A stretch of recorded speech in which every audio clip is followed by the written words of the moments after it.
ধুবুৰীৰ সাংসদ ৰকিবুল হুছেইনক ৰূপহীহাটৰ নতুন বজাৰত কৰা আক্ৰমণৰ তীব্ৰ প্ৰতিবাদ জনাইছে অসম সংখ্যালঘু সংগ্ৰাম পৰিষদৰ নেতা কৰ্মীয়ে।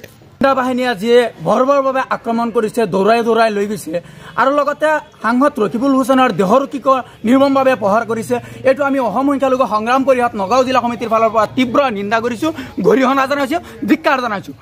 আজি আমি এটা কথা ক'ব বিচাৰোঁ, আজি যদি আমাৰ দেশত যদি গণতন্ত্ৰ জীয়াই নাথাকে, আজি সাধাৰণ মানুহ কেনেকৈ জীয়াই থাকিব?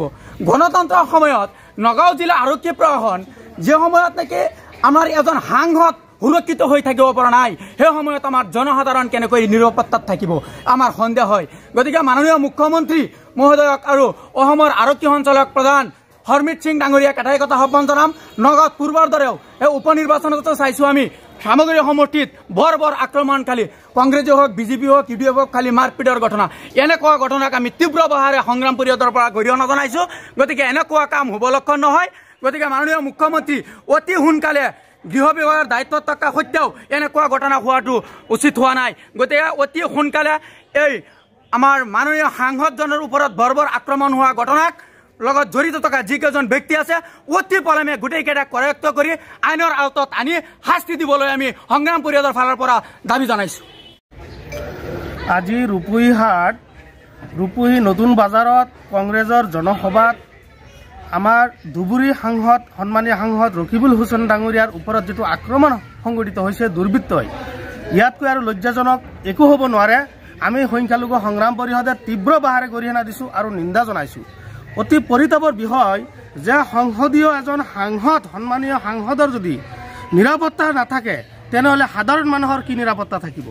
আমি দেখিছোঁ এই চৰকাৰখন গঠিত হোৱাৰ পিছৰ পৰাই বিভিন্ন ধৰণৰ আপোনাৰ ৰাজনৈতিক হওক বা অৰাজনৈতিক হওক বা সাধাৰণ মানুহ হওক, কোনো ধৰণৰ তেওঁলোকে আগুৱাই যোৱাত বিভিন্ন ক্ষেত্ৰত বাধা প্ৰদান কৰি আহিছে এচাম ব্যক্তিসকলে।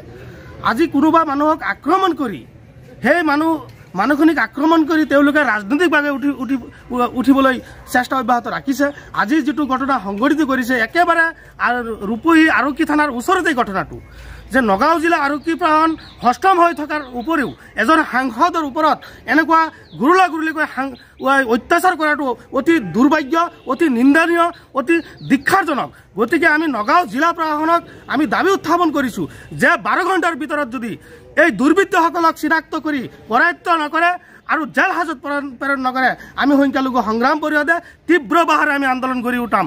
কাৰণ আমি বিগত দিনত আমি দেখিছোঁ এই সামগ্ৰীত যি নিৰ্বাচন গৈছে, এই নিৰ্বাচনত বিভিন্ন ধৰণৰ হিংসাত্মক ঘটনা সংঘটিত হৈছে। ইয়াৰ ক্ষেত্ৰত আৰক্ষীয়ে যেনেদৰে নিৰপেক্ষ ভূমিকা পালন কৰিব লাগিছিল, আমি দেখিছোঁ একপক্ষীয়ভাৱে চৰকাৰৰ হৈ আৰক্ষীয়ে আজি কাম কৰি আছে। নগাঁও জিলা আৰক্ষী প্ৰশাসন কাৰ নিৰ্দেশত কাম কৰি আছে আমাৰ সন্দেহ প্ৰকাশ হৈছে। আৰু আজিৰ ঘটনাটো আমাৰ এটা সন্দেহ প্ৰকাশ হৈছে, বিজেপিৰ কৰ্মীসকলে এই ঘটনাটো সংঘটিত কৰিছে, আমাৰ সন্দেহ প্ৰকাশ হৈছে। আৰক্ষী ইয়াৰ তদন্ত কৰি সঠিক বিচাৰ আমি পাব লাগিব। এই সাংসদজন কোন দলৰ হয় আমি এইটো বিচাৰ কৰা নাই, ইউডিএফ হ'ব পাৰে, কংগ্ৰেছ হ'ব পাৰে, বিজেপি হ'ব পাৰে, সেইটো কোনো লক্ষণীয় নহয়। কিন্তু এজন সন্মানীয় সাংসদৰ ওপৰত এনেধৰণে আক্ৰমণ হোৱাটো এই গণতন্ত্ৰ দেশত শোভা নাপায়। গতিকে গণতন্ত্ৰ দেশত যে এজন সাংসদৰ ওপৰত আক্ৰমণ হোৱা মানে গণতন্ত্ৰত যে একো আৰক্ষী প্ৰশাসন বা আৰক্ষী ব্যৱস্থা আছে আমাৰ সন্দেহ প্ৰকাশ হৈছে। গতিকে অসমৰ মাননীয় মুখ্যমন্ত্ৰী ডাঙৰীয়াই আপুনি গৃহ বিভাগৰ দায়িত্বত, গতিকে আপুনি গৃহ বিভাগৰ দায়িত্বত থাকি যে আপোনাৰ একালৰ সতীৰ্থ এজন সাংসদ আজি ৰাজপথত তেওঁ আজি নিৰ্বলভাৱে প্ৰহাৰ হ'ব লগা হৈছে, আপুনি ক'ত থাকে? আজি আপুনি নিৰপেক্ষ ভূমিকা পালন কৰা নাই। আপুনি কিছুমান ব্যক্তি, আজি আপোনাৰ দলৰ কিছুমান ব্যক্তি লগাই দিছে যে কোনো পৰ্যায়ত কোনো ৰাজনৈতিক নেতাসকল যে উঠি যাব নোৱাৰে, কোনো অৰাজনৈতিক সংগঠনৰ নেতাসকল যাতে আপোনাৰ বিৰুদ্ধে কোনো কথা ক'ব নোৱাৰে। আজি এই অসমত চলিছে এটা অৰাজকতা চল, আজি অসমত চলিছে এটা আপোনাৰ গুণ্ডাৰাজ, অসমত চলিছে একানৈত্যবাদ।